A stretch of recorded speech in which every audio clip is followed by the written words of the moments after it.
সাক্ষাৎকার দেওয়া শুরু করবেন, তখন তারা কি বলবেন? তো ওরা বা অন্যরা যে শেখ হাসিনা এটা কেন করেন না, শেখ হাসিনা সেটা কেন করেন না, তো এই জিনিসগুলোর আমি যখন দেখি আমি হাসি, কারণ শেখ হাসিনা তো ওদের মতো মোটা বুদ্ধি নিয়ে চলেন না। শেখ হাসিনা তো 20 বছর প্রধানমন্ত্রী ছিলেন। সেই শেখ হাসিনা জানেন কি করতে হবে। ওনার আন্তর্জাতিক যোগাযোগ এগুলোকে উনি ঠিকঠাক করে আজকে তো ঘোষণা দিয়েছেন উনি আসবেন, এবং এক পর্যায়ে উনি আবেগে কেঁদে ফেলেছেন। এই যে উনি কেঁদে ফেললেন, সেটা হলো এই জাতির জন্য যে ওনার ভালোবাসা, মমতা, সেই মমতারই তো বহিঃপ্রকাশ। কারণ শেখ হাসিনা তো অসম্ভব আবেগপূর্ণ একজন মানুষ। উনি তো এই দেশের জন্য, এই জাতির জন্য করেছেন, ভবিষ্যতেও করবেন। তো কাজেই আজকের সংবাদ সম্মেলন আমি এটাই বলবো যে বাংলাদেশের যে আমরা একটি ঘন অমানিসার মধ্যে পার করেছি 2 বছরের একটু বেশি সময়, সে অমানিসার অবসান ঘটতে যাচ্ছে। শেষ পর্যন্ত সুরঙ্গের শেষ প্রান্তে আলোর দিশা আমরা পেয়েছি, বা নতুন একটি বাংলাদেশের সূর্যোদয় ঘটেছে।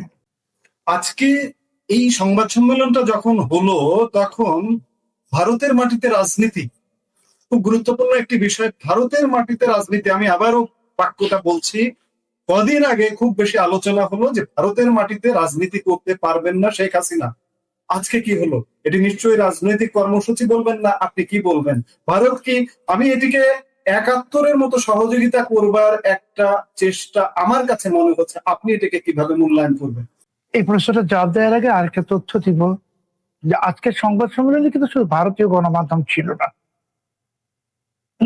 আজকের সংবাদ সম্মেলনে ওয়াল স্ট্রিট জার্নাল ছিল, নিউ ইয়র্ক টাইমস ছিল, ওয়াশিংটন পোস্ট ছিল, আর অসংখ্য আন্তর্জাতিক গণমাধ্যমের সাংবাদিকরা, ভারতীয় সাংবাদিক না, ওরা সাংবাদিক পাঠিয়েছেন এটাকে কাভার করার জন্য।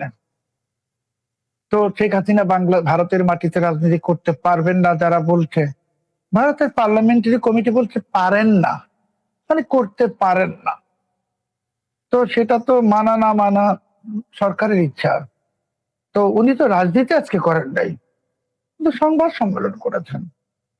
সংবাদ সম্মেলন করে উনি বাংলাদেশে যা ঘটছে, যা আমরা বলি প্রতিদিন, সেটাই উনি বলেছেন। উনি ওনার জাতির জন্য কেঁদেছেন। এখানে তো রাজনীতি নাই। উনি তো বলেন নাই যে আমি এটা করব সেটা করব, প্রতিশোধ নেব, বলেছেন? বলেন নাই তো। উনি একজন মমতাময়ী নেত্রী হিসাবে, একজন, আমরা তাকে বাংলায় বলি মুরব্বী, কারণ ওনার যে বয়স, সেই বয়সে তো উনি আসলে অনেকেরই মুরব্বী, তাই না? এবং ওনার যে এই দেশটার প্রতি একটা কমিটমেন্ট, কিন্তু বঙ্গবন্ধুর কন্যা, এই বঙ্গবন্ধুর কন্যা হিসেবে, দেশের অভিভাবক হিসেবে, একজন মমতাময়ী মানুষ হিসাবে, আমি নেত্রী বলবো না, মানুষ, ঠিক আছে না, উনি এসে আজকে কথা বলেছেন। এখানে রাজনীতি নাই। উনি ওনার দেশে ফেরত আসতে চাইছেন, এটা রাজনীতি না। উনি কি বলেছেন যে বাংলাদেশ ভেঙে 4 টুকরা করো? তো বলেন নাই তো, ওইটা রাজনীতি। তো উনি তো রাজনীতি করছেন না, উনি ওনার দেশে ফেরত আসবেন, ফেরত আসতে চাইছেন এবং আসবেন, এটা তো উনি বলছেন। এখানে রাজনীতি নাই। আরেকটা জিনিস হলো যে ভারত গভর্নমেন্ট কি করবে আর না করবে, সেটা তো ঢাকার কেউ নির্ধারণ করে দিতে পারবে না। সেটা তো ভারত সরকারের ইচ্ছা। তো ভারত সরকারের জন্য, ভারতের জন্য, শেখ হাসিনা সে দেশের জাতীয় নিরাপত্তার জন্য যে অবদান রেখেছেন 15 বছরে, সেই অবদান তো গোটা ভারতবাসী দলমত নির্বিশেষে কৃতজ্ঞতার সাথে স্মরণ করে, শ্রদ্ধার সাথে স্মরণ করে। কিন্তু 24-এর যে অভ্যুত্থান হলো, সেই অভ্যুত্থানের পর আমরা কি দেখেছি? যে বাংলাদেশে ভারত বিরোধিতার, ভারতের ভেতরে নাশকতা চালানোর, ভারত ভেঙে দেওয়ার যে নানান কর্মতৎপরতার একটা চারণভূমিতে বাংলাদেশকে পরিণত করা হয়েছিল, যেটা শেখ হাসিনা হতে দেননি। শেখ হাসিনা শুধু ভারতের নিরাপত্তার জন্য করেছেন তা নয়, তিনি এই গোটা অঞ্চলের নিরাপত্তার জন্য উনি করেছেন। এবং শেখ হাসিনা তো দূরদর্শী, উনি তো জানেন কখন কোনটা কি করতে হবে। তো কাজে আজকের এই ঘোষণা আমি এটাই বলবো যে আমরা যারা গোটা জাতি, জাতি বলতে কিন্তু আওয়ামী লীগ না, জাতি বলতে জাতি 18 কোটি মানুষ। কারণ বিদ্যুতের যে 3 গুণ বিল দিতে হচ্ছে, এটা তো বিএনপি যিনি করেন তাকেও দিতে হচ্ছে, যিনি জামাত করেন তাকেও দিতে হচ্ছে। বিকেল 3টা পর্যন্ত যে চুলোয় গ্যাস থাকে না, এটা তো শুধু আওয়ামী লীগের লোকের জন্য না, সবার জন্য। কাঁচা বাজারে বা অন্য বাজারে গেলে যে জিনিসের দাম হু হু করে বাড়ছে, এটা কি শুধু 6-7 কোটি আওয়ামী লীগের জন্য? তা তো না, এই কষ্ট তো গোটা জাতির। কাজেই এখন আর আওয়ামী লীগ, বিএনপি, জামাত কোনো কিছুই বিভাজন নাই। এখন একটা জাতি, এই জাতিকে এই অন্ধকার থেকে, এই কালো গহ্বর থেকে উদ্ধার করার একজন মহিরুহের যে প্রতীক্ষা, সেই মহিরু তো আর কেউ না, সেই মহিরু শেখ হাসিনা। আপনার এতক্ষণের কথায় যেটি আমরা বুঝলাম যে দেশ আর পাচ্ছে না, দ্রব্যমূল্য, গ্যাস ইত্যাদি নানা সংকটের কথা বললেন। দেশ আর এই দুঃস্বপ্ন, এই দুঃসময় বহন করতে পারছে না। আমরা শেষ প্রশ্ন করব যে এই অনুষ্ঠানটাকে ঠেকিয়ে দেবার জন্য বাংলাদেশের ঢাকার সরকার থেকে শুরু করে এমনকি এটিও শোনা যায় যে পিআর ফার্ম পর্যন্ত নিয়োগ করা হয়েছে, যে আন্তর্জাতিক গণমাধ্যমের প্রতিনিধিরা যেন সেখানে উপস্থিত হতে না পারেন ইত্যাদি নানাভাবে আটকে দেওয়ার চেষ্টা করা হয়েছিল। আজকের অনুষ্ঠানটি কি প্রমাণ করে যে শেখ হাসিনাকে আর আটকে দেওয়া যাচ্ছে না, তিনি আসছেনই দেশে? দেখুন, আপনি যে সমস্ত অপতৎপরতার কথা উল্লেখ করলেন, ওরা তো এমনকি আপনার সঙ্গে যে আমার কথা হলো এই প্ল্যাটফর্মে এই গত সপ্তাহে, তারা তো এটাকে গুজব বলে মানে প্রচার করার চেষ্টা করলে যে আমরা গুজব ছড়িয়েছি। তো আজকে তো আমি আসলে এইভাবে প্রকাশ্যে একটা কথা বলতে পারছি না যে ওরা তো আসলে আজকে ওদের লজ্জায় আত্মহত্যা করা উচিত, যে আমরা যা বলেছি সেটাই সত্যি। এখন আপনি যদি আমি একটা ছোট ভাষায় বলি যে জনতা সাগরে জেগেছে উর্মি, কে পারে রুধিতে তারে। জাতি শেখ হাসিনার জন্য প্রতীক্ষায়, জাতি কষ্টে আছে। আমি, আপনি, আমরা, আমার সম্মানিত দর্শকরা, আমাদের তো ভাই অসীম উপার্জন নাই, আমাদের তো কালো টাকা নাই, আমাদের তো অবৈধ পথে আয় করার পথ নাই। তাহলে মন্ত্রীরা বা বড় বড় সাহেবরা, ওনারা হয়তো হাসেন, কারণ ওনাদের অনেক রকম বাড়তি আয়ের পথ আছে। কিন্তু আমি, আপনি, আমরা সবাই, আমাদের যাদের ভাই সীমিত ইনকাম, নির্দিষ্ট ইনকাম, সীমিত বলবো না, নির্দিষ্ট, এর চেয়ে পারে না, আমরা তো কষ্টে আছি। আমরা তো এখন একটা বিদ্যুতের লাইট অন করতে ভয় পাই, বিল উঠছে 3 গুণ, ফ্যানের লাইট অন করতে ভয় পাই 3 গুণ। আর গ্রামে যারা আছেন আমার দেশের মানুষ, তারা তো এমনও, আমার নিজের গ্রামের, সেখানে দিনে সেটা যে সরকার আছে আর কি, তারেক রহমানের সরকার, বিএনপি সরকার, ওনারা এটাকে কনসিয়াসলি ব্লক করেছে কিনা। যদি ব্লক করে থাকে তাহলে আমরা বুঝতে পারবো যে ভিউয়ার্স যারা যারা পোটেনশিয়াল ভিউয়ার্স, সেই পোটেনশিয়াল ভিউয়ার্স হয়তো আরো হতো যদি ব্লক না থাকতো, যদি ব্লক না হয়ে থাকে আর কি। কিন্তু বাংলাদেশেও আমি দেখলাম যারা যারা আমার বন্ধু বান্ধবরা রয়েছে, তারাও কিন্তু এই লিঙ্ক গুলো পোস্ট করেছে এই ভিডিওর। বাংলাদেশিরা যারা অন্যান্য দেশে থাকে, নানান দেশে, আমি আমেরিকা, ইংল্যান্ড, ইউরোপের অন্যান্য দেশ তো বটেই, কিন্তু আমার মনে হয় তার বাদ দিয়েও আমরা সাউথ ইস্ট এশিয়ার থেকেও দেখেছি লোকজনরা তাদের লাইভ ফিড গুলো সেখান থেকে পোস্ট করেছে যাতে কি অন্যরা দেখতে পায়। সো সো তার থেকে একটা ইন্ডিকেশন পাওয়া যায়, একটা এক ধরনের মেট্রিক্স এক ধরনের পাওয়া যায় যে পৃথিবীর নানান জায়গাতে যেখানে বাংলাদেশের লোকজনরা থাকে, তারা এই শেখ হাসিনার যে বক্তব্য উনি দিয়েছেন সেটা ওনারা সরাসরি দেখেছেন।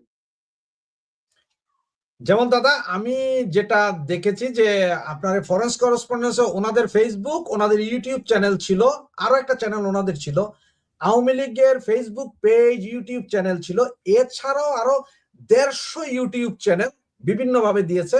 আর ফেসবুকে তো সবাই লিঙ্ক শেয়ার করেছে। যেমন আমি সরাসরি লাইভটা চালু করেছিলাম, আমার দুটা চ্যানেলে আপনার লাইভে কনস্ট্যান্টলি ছিল 50,000 to 60,000 করে। মাই গড। তার মানে অবস্থা দেখেন। এবং আমি এখন পর্যন্ত যতগুলো চ্যানেলের স্ক্রিনশট আমি তখনই ঘুরে ঘুরে নিলাম, টোটাল আমি চ্যাট জিপিটি দিয়ে ওগুলো করলাম, যে 37 মিলিয়ন লোক দেখেছে এই লাইভটি। আমরা তো ওই যে ফেসবুকে এবং ইয়েতে গেলে তো দেখা যায় কতজন কত, আমি ওটা শুধু স্ক্রিনশট নিয়ে চ্যাট জিপিটি দিয়ে 37 মিলিয়ন। অনেক সময় এটা এত ব্যাপক ছিল যে সাউন্ড সমস্যা হচ্ছিল এই ক্লাবে, কিছু শোনা যাচ্ছিল। এটা নিয়ে একটা আছে। এখন পাবলিকের যেটা আমাদের অনেকগুলো কমেন্টস আছে যে দাদাকে বলেন যে নেত্রী কি বলেছে এটা আমাদেরকে একটু বিস্তারিত বর্ণনা করতে, কারণ দাদা আপনিও জানেন যে সকলে তো আর ইংরেজি বুঝে না। অনেকে ওখানে দেখেছে দাবি করতেছিল যে নেত্রী আপনি বাংলায় বলেন, কিন্তু আমরা তখন আসলে বলার কিছু নাই, কারণ এটা তো ফরেন করেসপন্ডেন্ট, বিদেশি সাংবাদিকদের সাথে কথা বলছে, আমাদের সাথে না। আপনি যতটুকু, আপনি তো পুরোটাই শুনেছেন, যদি একটু বিস্তারিত বলেন। আমার মনে হয় কয়েকটা ইম্পর্টেন্ট পয়েন্টস উনি তুলে ধরেছেন। সেটা প্রথমে কিন্তু উনি একটা ছোট্ট হিস্টোরিক্যাল কনটেক্সট দিয়েছেন, যে যারা এই ঘটনাটা ঘটিয়েছিল তারা কারা। সঙ্গে উনি নাম নিয়ে বলেছেন মোহাম্মদ ইউনূসের, এবং এই যে যারা এটা ঘটিয়েছিল সেই তারা কি মোটিভেশন নিয়ে এই জিনিসটা করেছিল। এখন এটা দিয়ে শুরু করে উনি একটা হিস্টোরিক্যাল ব্যাকগ্রাউন্ডের দিকেও গেলেন, যে আওয়ামী লীগ কিন্তু সংগঠন হিসেবে, পার্টি হিসেবে আগেও এই ধরনের মোকাবেলা করেছে। 71 এর কথা বলেছেন উনি, 75 এর কথা বলেছেন। তো তার পরবর্তীকালে ওনার উপরে যে আক্রমণ হয়েছিল, গ্রেনেড অ্যাটাকের কথা উনি বলেছেন। তো আমার মনে হয় উনি এই কনটেক্সটটা কিন্তু দিতে পেরেছেন খুব সাকসেসফুলি, যে এই যে আওয়ামী লীগের ওপরে বা ওনার ওপরে যে আগে আক্রমণ হয়েছে, এটার একটা ব্যাকগ্রাউন্ড আছে, একটা ইতিহাস আছে। সেটা দিয়ে উনি এটা বোঝাতে চেয়েছিলেন যে এরা কারা, তার মানে এটার পিছনে ছিল যারা আর কি অ্যান্টি লিবারেশন ফোর্সেস, সেটার দিকে উনি ইঙ্গিতটা করেছেন। আর আপনার খেয়াল থাকবে হয়তো যে উনি কিন্তু শেখ মুজিবুর রহমানের কথা বারবার রিইটারেট করেছেন, কেননা উনি নিজে একজন ভিকটিম ছিলেন। আর উনি শেখ মুজিবুর রহমান আর তার পুত্রী শেখ হাসিনাও এই একই ফোর্সেস এর ভিকটিম ছিলেন। আমার মনে হয় যে উনি এই কনটেক্সটটা সেট আউট করার পেছনে এটাকে খুব স্ট্র্যাটেজিক্যালি এই ন্যারেটিভটাকে উনি সামনে আনতে পেরেছেন। আমার মনে হয় এই প্রেস কনফারেন্সের আর তার সঙ্গে যার ওনার যে বক্তব্য, এইটাই একটা বড় হাইলাইট। আর উনি এই জিনিসটাকে অনেক বেশি এমফেসিস দিয়েছেন যে এই যে ফোর্সেসরা আছে এখন বাংলাদেশে, অ্যান্টি লিবারেশন ফোর্সেস, তাদের কিভাবে আওয়ামী লীগ আগামী দিনগুলোতে মোকাবেলা করবে। আমরা একটা ইন্টারেস্টিং জিনিস ওনার বক্তব্যের বাইরে যদি একটু যাই আমরা, যে উনিও সেটা বলেছেন, না বলার মধ্যেই উনি বলেছেন যে আওয়ামী লীগ যদি দেশে ফেরে, তাহলে আওয়ামী লীগ, এটা না বলা, এটা ইমপ্লয়েড, যে আওয়ামী লীগ কোনো সংঘাতের দিকে যাবে। এটা একটা ইন্টারেস্টিং ইন্ডিকেশন, একটা সিগন্যাল। আর আরেকটা হচ্ছে যে আমাদের যে এডুকেশন মিনিস্টার ছিলেন আগে আওয়ামী লীগ সরকারে, ওনার যে রিটেন স্টেটমেন্ট উনি পড়ে শোনালেন, ওটা তো অত্যন্ত বেশি কনসিলিয়েটরি একটা মেসেজ উনি ওটার মাধ্যমে দিলেন, যে আওয়ামী লীগ কোনো কনফ্রন্টেশন অফ পলিটিক্স এর মধ্যে যেতে চায় না, রাদার পলিটিক্স অফ কনফ্রন্টেশন এর মধ্যে যেতে চায় না, কোনো ধরনের সংঘাতের মধ্যে যেতে চায় না, কোনো ধরনের ইন্টার পার্টি কোনো ভায়োলেন্সের মধ্যে যেতে চায় না। আওয়ামী লীগ একটা কনসিলিয়েটরি অ্যাপ্রোচ নিয়ে যেতে চায়। আর আমার মনে হয় যে এটাই একটা ম্যাচিওর ওয়ে অফ থিঙ্কিং। আর সেটা যদি অ্যাকশনে পরিবর্তন হয়, তাহলে আমার মনে হয় যে এইটা আওয়ামী লীগের কাছে যে যেটা আওয়ামী লীগের দল ক্লেম করে যে তাদের এখন কনসিডারেবল সাপোর্ট আছে জনতা পাবলিকের থেকে, আমার মনে হয় সেটা যদি আওয়ামী লীগ অ্যাডপ্ট করে a non violent form of politics, তাহলে আমার মনে হয় আওয়ামী লীগের যে পলিটিক্যাল স্টক বাংলাদেশে আছে সেটা কিন্তু আরো বেড়ে যাবে। এর বাইরে যেটা আমি নোটিস করলাম ওনার বক্তব্যে, উনি কয়েকটা জিনিস আনসেড রেখে দিয়েছেন। সাংবাদিকদের নানান ধরনের প্রশ্ন হয়েছে, সাংবাদিকদের প্রশ্ন হয়েছে প্রথম প্রাইমারিলি অনেকে ইন্টারেস্টেড ছিল যে ওনার একটা নির্দিষ্ট কোনো ডেট উনি অ্যানাউন্স করবেন কিনা আজকে প্রেস কনফারেন্সে, সেটা উনি করেননি, আর সেটা এক্সপেক্টেডও ছিল যে উনি করবেন না for strategic political strategic reasons. আমার মনে হয় ওটা একটা হাইলাইট।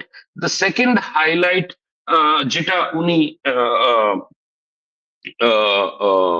না বলে অনেকটা বুঝিয়ে দিয়েছেন, যে এই যে যেটা 2024 অগস্ট 5 তারিখে যেটা ঘটলো, সেটা কিন্তু একটা, আমি বলছি এটা সেটা হলো একটা, এটা আমার অ্যানালিসিস, আর এটা আমি আগেও বলেছি যে এটা একটা রেজিম চেঞ্জ অপারেশন ছিল, যেটার পেছনে মার্কিন যুক্তরাষ্ট্র ইনভলভ ছিল।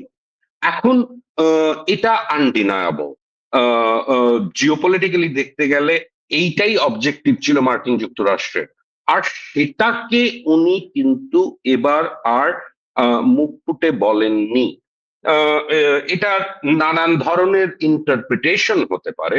সেটা হলো যে উনি এখন যা ঘটে গেছে পাস্টে সেটাকে সামনে এনে যে তিক্ততাটা হতে পারে আর কি, সেই তিক্ততাটা বাড়াতে চান না। উনি ওই যে বললাম যে ওনার আগে যে বক্তা ছিলেন আর কি, উনি যেটা এক্সপ্রেস করলেন যে আওয়ামী লীগ কোনো ধরনের কনফ্রন্টেশনের মধ্যে দিয়ে যেতে চায় না, সেটা শুধু ডোমেস্টিক পলিটিক্স এর মধ্যেই না, আমার মনে হয় সেটা হয়তো জিওপলিটিক্যাল লেভেলেও আর কি, যারা বিগ পাওয়ার্স আছে, যারা এই এই এই পার্টিকুলার রেজিম চেঞ্জটা ঘটিয়েছে, তাদের সঙ্গেও হয়তো ওই ধরনের কনফ্রন্টেশনে যেতে চায় না। কেন কিনা তার পলিটিক্স, তার পার্টির যে যারা সাপোর্টার্স আছে, ক্যাডার্সরা আছে, তাদেরকে যে আবার জাগিয়ে তুলতে হবে, সেটার জন্য কিন্তু ওনাদের এই কনসিলিয়েটরি যে মুভস গুলো হচ্ছে, তার মাধ্যমেই তারা হয়তো সেই জিনিসটা অ্যাচিভ করতে পারে। এখনো কিন্তু আমরা জানি না যে উনি কবে যাবেন, আদৌ সত্যি করে যেতে পারবেন কিনা, ওনার সামনে আর কি কি অবস্টেকলস থাকতে পারে, we do not know, we can guess but we do not know. তো আমার মনে হয় this is a good strategy, যে উনি চটাতে চাইছেন না বড় পাওয়ার্সদের। উনি এটাও বলেছেন, রিটারেট করেছেন বারবার ইন ডিফারেন্ট ওয়েজ, যে ভারতের সাপোর্টটা ওনার জন্য অত্যন্ত জরুরি, আগেও ছিল, এই মুহূর্তেও আছে। তার মানে যেটা আমি যেটার মানে বুঝতে পারলাম সেটা হলো যে উনি এখনো কিন্তু অনেকটা হয়তো ডিপেন্ডেন্ট হতে পারেন ভারতের কি পজিশন থাকবে, কি রোল থাকবে আগামী দিনগুলোতে ওনার, স্পেশালি উনি যদি সিরিয়াসলি কনসিডার করে থাকেন ডিসেম্বরে ফেরার দেশে, তাহলে ভারতের কি রোল থাকবে, ভারত কিভাবে এই যে একটা টানাপড়ার মতন রয়েছে মার্কিন যুক্তরাষ্ট্রের যারা এজেন্সিজ আছে, যারা অফিসাররা আছে, তারা তাদের সঙ্গে কিভাবে ডিল করবে বাংলাদেশ আওয়ামী লীগ বা শেখ হাসিনা, সেই জিনিসটাকে যাতে একটা রাইট ট্র্যাকে থাকে, আমার মনে হয় উনি সেটাই এনশিওর করার চেষ্টা করছেন। সো এখনো আমাদের হয়তো অনেক কিছু দেখা বাকি আছে। আমার যেটা মনে হয়, উনি যখন প্রথম ফরেন করেসপন্ডেন্স ক্লাবে ওনাকে যখন ডাকা হয়েছিল একই ধরনের একটা এক্সারসাইজে, তখন একটা ডিফারেন্স ছিল, তখন একটা পয়েন্ট হাইলাইটিং এলিমেন্ট ছিল, সেটা হচ্ছে উনি একটা স্টেটমেন্ট রিড আউট করেছিলেন। কিন্তু এবার উনি ডাইরেক্টলি ইন্টারঅ্যাক্ট করেছেন সাংবাদিকদের সঙ্গে, সাংবাদিকরা প্রশ্ন করেছেন, উনি সেটার উত্তর দিয়েছেন। এবং এটাও প্রমিস করা হয়েছিল যে যেই প্রশ্নগুলোর উত্তর উনি দিতে পারেননি, সেগুলো ইমেলের মাধ্যমে ওনাকে দিলে উনি সেগুলোর উত্তর সেই সাংবাদিকদের আবার থ্রো ব্যাক করে দিতে পারবেন, আনসার্স গুলো। তো নেট নেট আমার মনে হয় একটা গ্রাজুয়েটেড মুভ, একটা গ্রাজুয়েট হচ্ছে আওয়ামী লীগের পক্ষে। হয়তো আগামী দিনে আমরা ওনাকে ডাইরেক্টলি ভিডিওতেও দেখতে পারবো। এটার উপরে ডিপেন্ড করবে অনেকগুলো ফ্যাক্টরস। সেই ফ্যাক্টরস গুলোর মধ্যে এখনই না গিয়ে আমার মনে হয় we can always expect another press conference sooner rather than later. তো দাদা, আপনার কথা শুনে যা মনে হলো যে আপনি বললেন যে সাবেক শিক্ষামন্ত্রী ব্যারিস্টার নওফেল চৌধুরী, মহিবুল ইসলাম নওফেল এবং নেত্রী শেখ হাসিনার কথার মধ্যে একটা জিনিস আপনি বারবার বললেন, যে উনি এখন যেটা চাচ্ছেন সেটা হচ্ছে দেশের ভিতরে ডোমেস্টিক পলিটিক্স, দেশের ভেতরে আওয়ামী লীগ, ওই যে অনেকে এখন যেরকম প্রচার করে যে আওয়ামী লীগ আসলেই এই সবাইকে হত্যা করবে বা মেরে ফেলা হবে যারা আওয়ামী বিরোধী ছিল, উনি ওইটা ক্লিয়ার করে দিলেন যে না, তেমন কিছুই হবে না, তার মানে সকলে সহ অবস্থানে থাকবে, এটাই তো বুঝাতে চাচ্ছেন। আমার মনে হচ্ছে ওনারা, আওয়ামী লীগ এখন চায় না কোনো কনফ্রন্টেশনের মধ্যে যেতে। এটা কিন্তু ডোমেস্টিক পলিটিক্স এর মধ্যে যারা যারা প্লেয়ার্সরা আছে, যারা যারা অ্যাক্টার্সরা আছে, তাদের একটা মেসেজ যে আমরা কোনো ধরনের সংঘাতের মধ্যে যেতে চাই না। সেটা সার্টেনলি, এটা কিন্তু এক ধরনের সিগন্যালিং হচ্ছে ডাইরেক্টলি বিএনপি কেও এবং অন্যান্য যারা ফোর্সেস আছে, জামাতে ইসলামীকেও, এবং প্রাইমারিলি এদের, যে আওয়ামী লীগ একটা সুস্থ পলিটিক্যাল একটা সিচুয়েশন, একটা পলিটিক্যাল ক্লাইমেট যদি তৈরি হয়, তাহলে সেটার মধ্যে আওয়ামী লীগ থাকতে চায় এবং আওয়ামী লীগ কোনো ধরনের ভায়োলেন্ট কনফ্রন্টেশনে যেতে চাইবে না। কেন কিনা আওয়ামী লীগ নিজেও জানে যে তাদের কিন্তু পার্টিটাকে আবার গড়তে হবে অলমোস্ট ফ্রম স্ক্র্যাচ। তো সেখানে এইটা একটা খুবই ম্যাচিওর অ্যাপ্রোচ হবে যদি আওয়ামী লীগ এটা বলতে পারে এবং করে দেখাতে পারে যখন সময় আসবে, হ্যাঁ, যে তারা এই ধরনের ভায়োলেন্সের মধ্যে যেতে চায় না। পলিটিক্যাল ভায়োলেন্স কিন্তু বাংলাদেশে একটা কালচারের মতন তৈরি হয়ে গেছে, সেটা আমরা বহু বছর ধরে দেখছি। তো এইটার থেকে ব্রেকআউট করে যদি বেরিয়ে আসতে পারে আওয়ামী লীগ, তাহলে সেটা সার্টেনলি বাংলাদেশের, যেটা খুব জরুরি বাংলাদেশের এই মুহূর্তে, যে ল অ্যান্ড অর্ডার সিচুয়েশন, যে ধরনের বিশৃঙ্খল অবস্থা চলছে গত 2 বছর ধরে, সেইটাকে কিছু একটা স্থির জায়গায় নিয়ে যাওয়ার জন্য কাউকে না কাউকে, কোনো না কোনো দলকে এই স্ট্যান্ডটা নিতে হতো। তো আমার মনে হয় আওয়ামী লীগ যদি এটা নেয়, তাহলে আওয়ামী লীগের জন্য পলিটিক্যালি একটা বেটার জায়গায় হয়তো যেতে পারবে। আওয়ামী লীগ এটাও সিগন্যাল করতে পারবে যারা গ্লোবাল পাওয়ার্স আছে এবং রিজনাল পাওয়ার্স আছে, যে আমরা একটা স্টেবল বাংলাদেশ চাই। বাংলাদেশ যথেষ্ট সময়ের মধ্যে দিয়ে, ইনস্টেবিলিটির মধ্যে দিয়ে চলছে বাংলাদেশ নাও নিডস স্টেবল পলিটিক্যাল অ্যাটমসফিয়ার। যেমন দাদা, বাংলাদেশে তো গত 2 দিন 7 সাজ রব পড়ে গিয়েছিল শেখ হাসিনার ভাষণ দিবে, এটাকে বন্ধ করার জন্য। আমি আপনাকে একটা আলবেলা খুব প্রচারবহুল পত্রিকা, কি মনে করেন এগুলোকে? আমার মনে হয় যে দেখুন, প্রথমটা তারেক রহমান যে দেখছেন এখন এটা আমি খুব বেশি যে আমলে নেব তা না, এই ধরনের চুটকি বাংলাদেশে অনেক হয়। তো I would just shrug it off with a love. সে দেখছেন কি দেখছেন না, পার্সোনাল হ্যান্ডেল থেকে দেখবেন কি দেখবেন না কেউই জানে না আর কি। হ্যাঁ, তো আহ, উনি যদি নাও বা দেখেন, ওনার কাছে নিশ্চয়ই, উনি একজন প্রধানমন্ত্রী, ওনার কাছে নিশ্চয়ই একটা ব্রিফ যাবে, উনি পড়বেন সেই ব্রিফটা। ওনার যতটুকু আমি আশা করি তো ওনার ওই পলিটিক্যাল ম্যাচুরিটিটা আছে, এবং সেই ধরনের পলিটিক্যাল অ্যাকিউমেনও আছে, যার থেকে উনি বুঝতে পারবেন যে এই প্রেস কনফারেন্স বলুন বা ওনার স্টেটমেন্ট বলুন, তার যে মেইন কন্টেন্ট কি হবে সেটা উনি নিশ্চয়ই ভালোভাবে আগের থেকেই জানতেন এবং বুঝতে পেরে থাকবেন। আর ওনাকে ব্রিফ করার মতন প্রচুর লোকজন আছে, যারা নানান ভাবে এই ইন্টারপ্রিট করে ওনাকে নিশ্চয়ই এই ব্রিফিংটা দিতে পারবেন। তো I will not pay too much attention to all of this.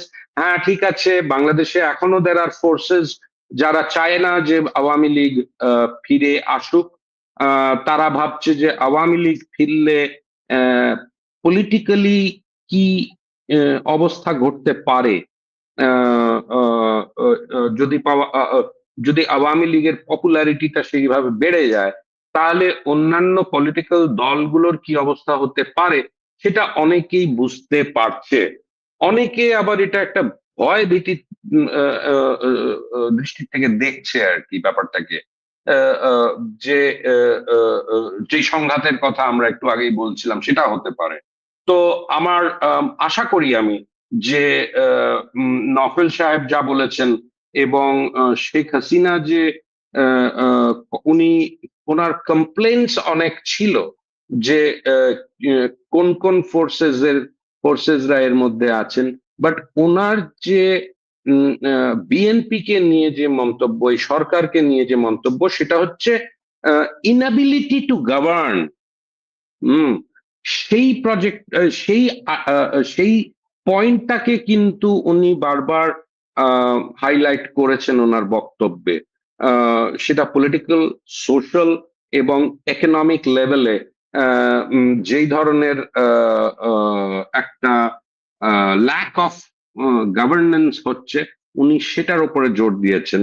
আর উনি এইটা প্রজেক্ট করতে পেরেছেন যে আওয়ামী লীগ কিন্তু একটা স্ট্রং অল্টারনেটিভ ফোর্স হিসেবে আসতে পারে বা থাকবে, যারা বাংলাদেশকে এই স্টেবিলিটিটা দিতে পারবে। তো এটাই হচ্ছে মেন থ্রাস্ট, যেটা ডোমেস্টিক পলিটিক্স এর তরফ থেকে, যেটা আমি ইন্টারপ্রেট করতে পেরেছি।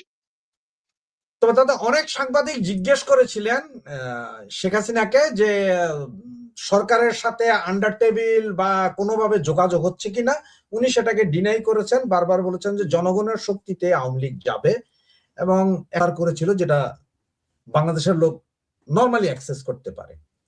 তার মানে আপনার কি মনে হয় না যে আজকের এটাতে জনগণের মাঝে একটা আলোড়ন ছিল যে কি বলবেন? আমার মনে হয় যে সেটা তো ছিলই। আমি নানান লোকজনের সঙ্গে হোয়াটসঅ্যাপে যোগাযোগ আছে আমার, ফেসবুক মেসেঞ্জারে যোগাযোগ আছে। এটা একটা বড় কৌতূহল ছিল এবং একটা প্রশ্ন ছিল যে বাংলাদেশের সাধারণ মানুষ তারা এই জিনিসটাকে কিভাবে দেখছে এবং কিভাবে আহ সেটাকে নেবে আর কি। তো আমার মনে হয়েছিল যে কৌতূহল তো আছে। যেই ধরনের ফিগার আপনি বললেন সেটা যদি সত্যি হয়ে থাকে, 37 মিলিয়ন লোকজন যদি দেখে থাকে এটা, তাহলে certainly that's a huge number. আর আমার মনে হয় যে বাংলাদেশেও প্রচুর পরিমাণে, প্রচুর সংখ্যায় লোক এটাকে সামহাও অর দ্য আদার দেখে থাকবে। যারা দেখতে পারেনি তারা কোনো না কোনো ভাবে এটাকে দেখেছে বা দেখবে, আগামী দিনগুলোতে রেকর্ডেড ভার্সনস গুলো দেখবে। তো এটার একটা পলিটিক্যাল ইম্প্যাক্ট তো হবে। আর উনি যখন লাইভে এসছেন, ওনার চেহারা না দেখিয়ে উনি থেকেছেন, উনি প্রশ্ন নিয়েছেন। আর আপনাদের সবার মনে থাকবে যে উনি কিন্তু আহ, আহ, উম,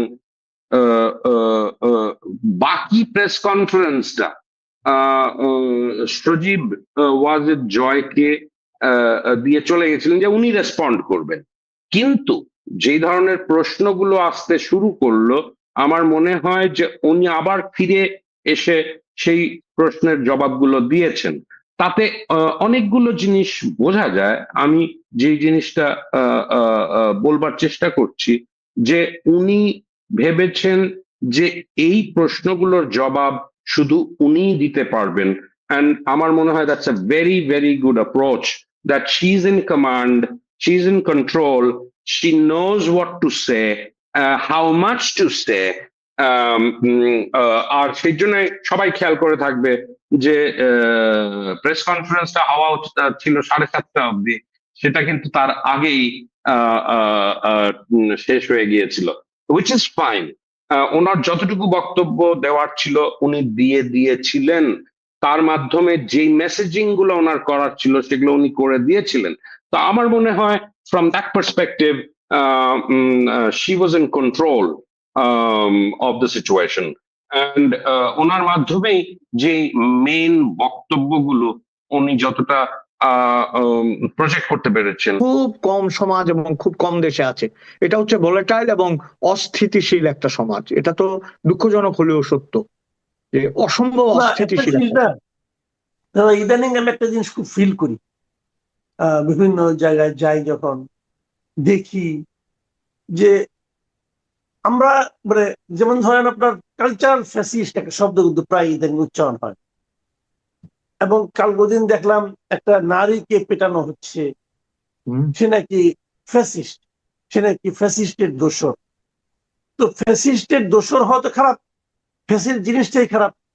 তো কেউ ফ্যাসিস্টের দোসর হলে তার গায়ে হাত তোলা যাবে এবং এটা নিয়ে কিছু বলা যাবে না, এটাও কি এক ধরনের ফ্যাসিজম নয়? আরো বড় ধরনের ফ্যাসিস্ট, এটা ফ্যাসিস্টের বাবা। আপনি এটা তো ধরেন যে ফ্যাসিস্ট যেই কাজগুলি করেছে সেই কাজগুলি না করাই তো হচ্ছে ফ্যাসিস্ট না হওয়ার লক্ষণ নাকি?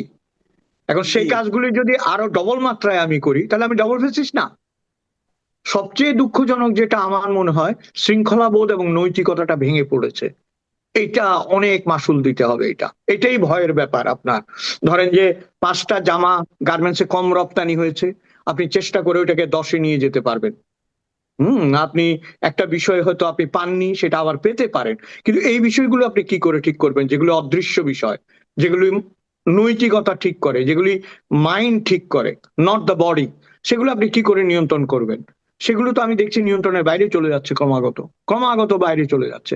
আপনাকে আমি একটা ছোট্ট কথা বলি, কনফুসিয়াস তো আমাদের উপমহাদেশের অন্যতম জ্ঞানী মানুষ, পৃথিবীর অন্যতম জ্ঞানী, চীনের দার্শনিক ছিলেন। উনি একটা কথা বলতেন যে সুশাসন হচ্ছে সুবাতাসের মতো, আপনাকে বলতে হবে না।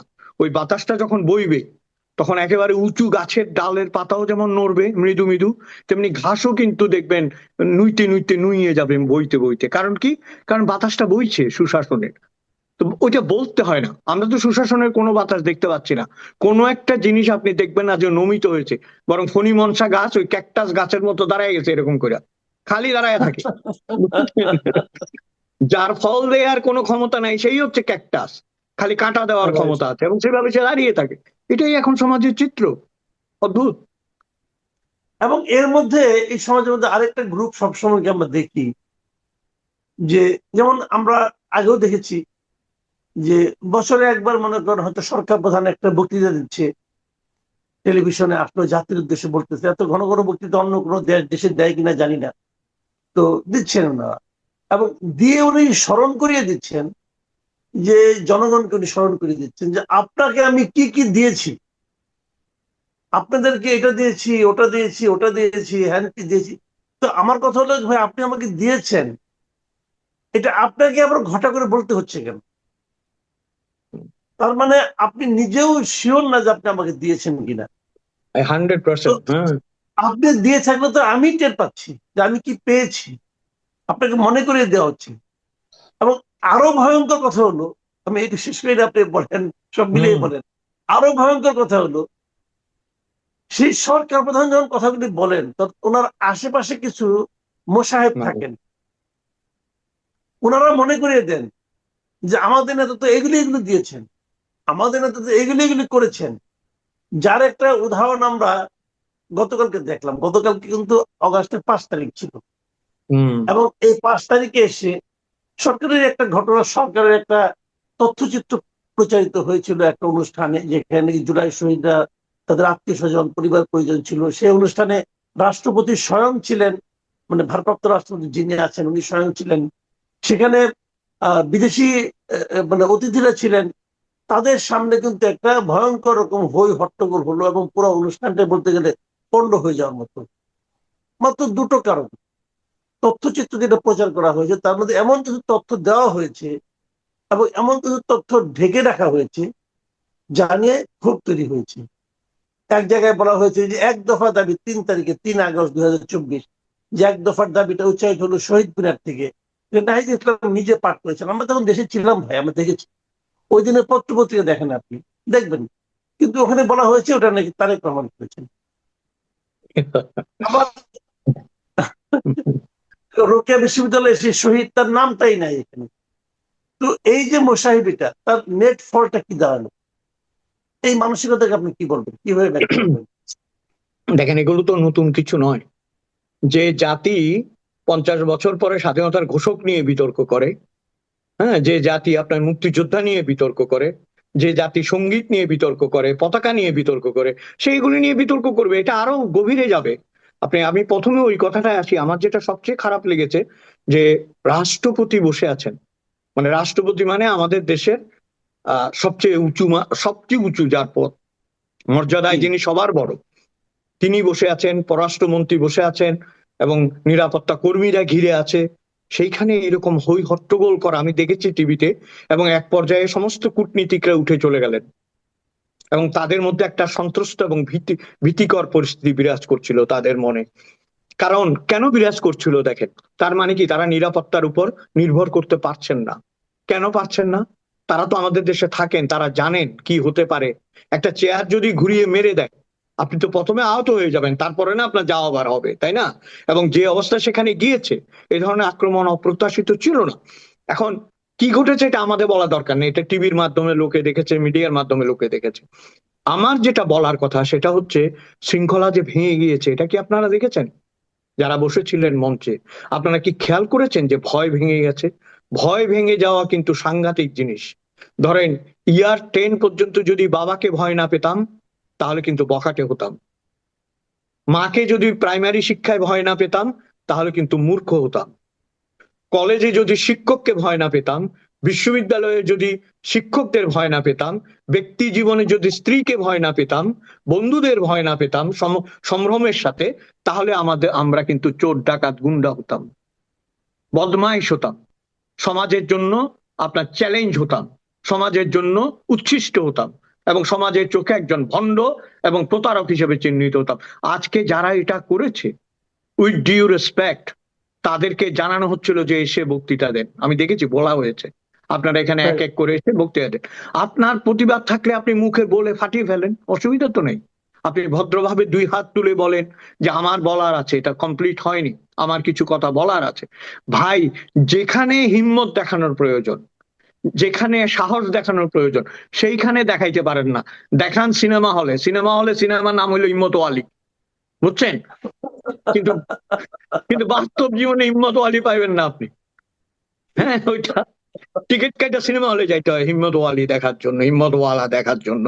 তো ভাই, হিম্মতটা যে কালকে দেখাইলেন এতগুলি ফরেন ডিগনিটরিজের সামনে, আপনি যদি সত্যি দেশকে ভালোবাসেন, I am not criticizing you, I am just telling you, তুমি যদি দেশকে ভালোবাসো, আপনি যদি দেশকে ভালোবাসেন, সমাজকে ভালোবাসেন, শহীদদের ভালোবাসেন, আপনারা যাদের বলছেন যে শহীদ হয়ে গেছে, যারা জীবন দিয়েছে, তাদের স্বার্থে আপনি তো শৃঙ্খলা বজায় রাখবেন।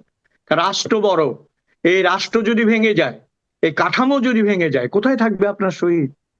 কোথায় থাকবে আপনার মর্যাদা? কোথায় থাকবে আপনার এই আস্ফালন? আমার যেটা মনে হয়েছে কালকে, ইটস অ্যালার্মিং, এটা অত্যন্ত সতর্কতামূলক একটা ব্যাপার, যে সতর্ক হতে হবে। কারণ এখানে আমি মনে করি যে রাষ্ট্র এবং সরকারের একটা অসহায়ত্ব আমি দেখেছি। বিপর্যয় আমি বলবো না, অসহায়ত্ব আমি দেখেছি। এই অসহায়ত্ব রাষ্ট্র হতে পারে না, কারণ রাষ্ট্রের একটা কন্ট্রোল থাকতে হবে। এখন আপনি সব জায়গায় যদি বলেন যে ফেসিজম, তাহলে গাড়ি চালিয়ে আপনি রাস্তার ডান পাশে চলে যাচ্ছেন, ট্রাফিক যদি ধরে এবং ট্রাফিক যদি আপনাকে বলে যে 250 টাকা ফাইন, নাইলে এখান থেকে যাইতে পারবি না, 2000 টাকা ফাইন, আপনি যদি বলেন যে এটা ফ্যাসিজম, এটা হবে? আপনাকে তো ফাইন করতেই হবে তার, তাই না? আপনি নেমেই যদি ট্রাফিককে পেটানো শুরু করেন যে না, গণতান্ত্রিক অধিকার হচ্ছে যেদিকে ইচ্ছে সেদিকে চলা, এটা তো হতে পারে না। কালকে আমার মনে হয়েছে একটা অসম্ভব সতর্ক বার্তা আছে এই সরকারের জন্য, সেটা হচ্ছে নিয়ন্ত্রণ প্রয়োজন। আমি বলছি না যে দমন, আমি বলছি না যে পীড়ন, কিন্তু সুনিয়ন্ত্রণ অবশ্যই প্রয়োজন। কিন্তু প্রশ্নটা উঠে কখন, যখন দেখা যায় যে আপনার আইন প্রয়োগের জন্য, আইন তো অবশ্যই মানার ব্যাপার, কিন্তু তারও চেয়ে বেশি কিন্তু আইনটা প্রয়োগ করার ব্যাপার। আইন তো ভালো ভালো আইন সবার জন্য আছে, আর যদি আমি না মানি আপনি তো আমাকে মানতে বাধ্য করবেন। এখন আইন প্রয়োগের ক্ষেত্রে যদি আপনি চেহারা দেখে দেখে প্রয়োগ করেন, তখন কি সমস্যাটা বেড়ে যায় না? মানে আমার ভাতিজা তুমি, অতএব তোমার জন্য এই আইনটা শিখি, আরেকজন আমার প্রতিবেশীর ভাতিজা, অতএব ওর জন্য আইনটা কঠোর।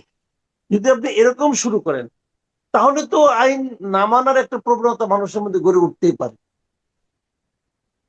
আপনি যেটা বলছেন সেটা তো শুধু এত সরলীকরণও নয়, আরো ব্যাপার আছে। আপনি কোন দল করেন এটার উপর আইন নির্ভর। Right. এখন ধরেন যাদেরকে আমরা জেলে দিয়েছি কিংবা আছেন যারা আমাদের দেশে, বা ধরেন যেসব লোককে এখন গুন্ডা পান্ডা বলা হচ্ছে, ছাত্রলীগের কথা বলছি, আমি নাম ধরেই বলি, যদি তারা জিততো তারা হিরো হতো না? যদি তারা জিতে যেত, যারা রাস্তায় হকি স্টিক দিয়ে মারামারি করেছে বলছে, গুলি করেছে বলছে, আমরা তো দেখি নাই, তারা কিন্তু হিরো হয়ে যেত আজকে। বলতো কি, এরা প্রোটেক্টর, এরা দেশকে রক্ষা করেছে। আর আজকে যারা হিরো তারা কিন্তু জেলে থাকতো এবং তারা হতো ভিলেন। আমি সবসময় একটা কথা বলি যে ভিক্টরি হ্যাজ মেনি ফাদার্স, হ্যাঁ, লুজার হচ্ছে অরফেন ভাই। যদি তুমি হেরে যাও তুমি এতিম, তোমার মা বাপ নাই। হ্যাঁ, কিন্তু আপনি যেটা বললেন ইজ ভেরি ইম্পর্টেন্ট, যে বিচার এবং আইন, সে যদি একচোখা হয়, সে যদি অন্ধ হয়, তাহলে তো সমাজে এই অবস্থা হবেই।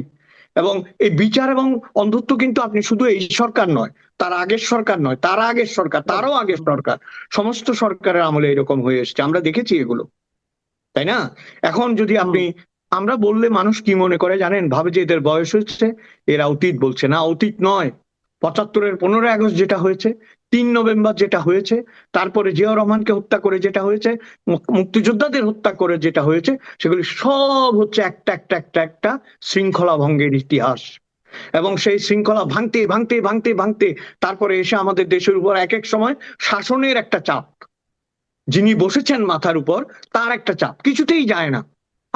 আমার এটা অদ্ভুত লাগে, আপনার পাকিস্তান, বাংলাদেশ, এরকম কয়েকটা দেশ আছে, যে সমস্ত দেশে দেখবেন আমাদের দেশে অনেক বেটার পাকিস্তানের চাইতে, কিন্তু যাবে না যতক্ষণ পর্যন্ত পাছায় লাথি না খাবে, আমি sorry to say this word, যতক্ষণ পর্যন্ত পশ্চাৎ দেশে ব্যত্রাঘাত না হবে অথবা ঘাট ধরে নামানো না হবে, ততক্ষণ যাবে না। আপনার ইংরেজিতে তো একটা কথাই আছে, all well is end is well, যদি শেষ ভালো হয় তো তোমার সব ভালো।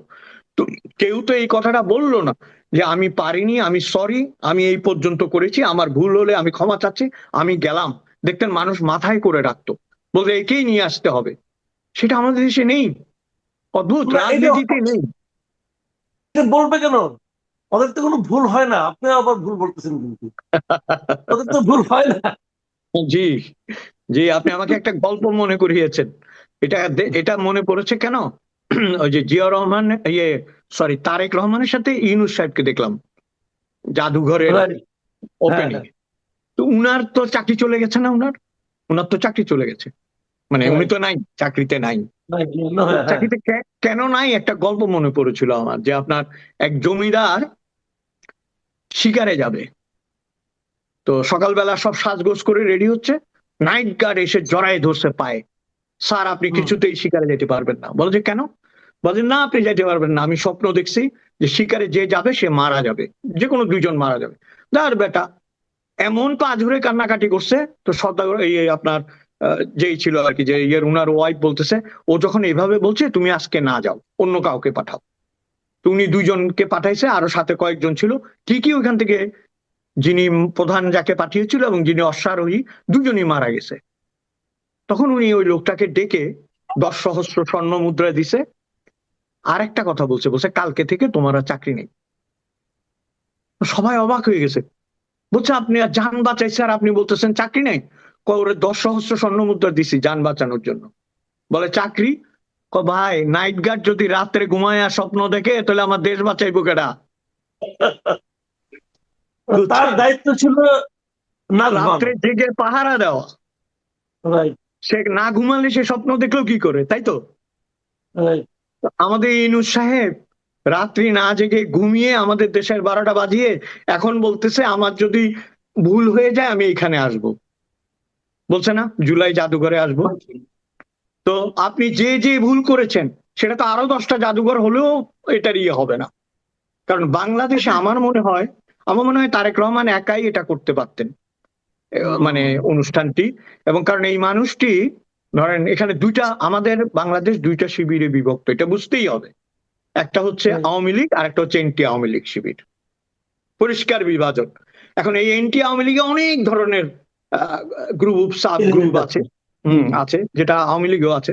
তো আওয়ামী লীগ এত শক্তিশালী, সে একাই 100। আর এদের মধ্যে সবাই আছে। এই সবার মধ্যে এখন সবচেয়ে খারাপ পজিশন হচ্ছে ডক্টর ইউনূসের। কারণ ওই সময়টায় কি চক্রান্ত হয়েছে, কার প্ররোচনায় তিনি এসেছেন। আমি তো অবাক হয়ে গেলাম। 5 তারিখ আপনি বললেন গতকালকে, তার আগের দিন থেকে প্রথম আলোই বলা শুরু করছে যে তত্ত্বাবধায়ক সরকারের উপদেষ্টা নিয়ে মতভেদ ছিল, মানে তাকে দিতে চায় নাই কেউ। এই কথা বলছে এখন।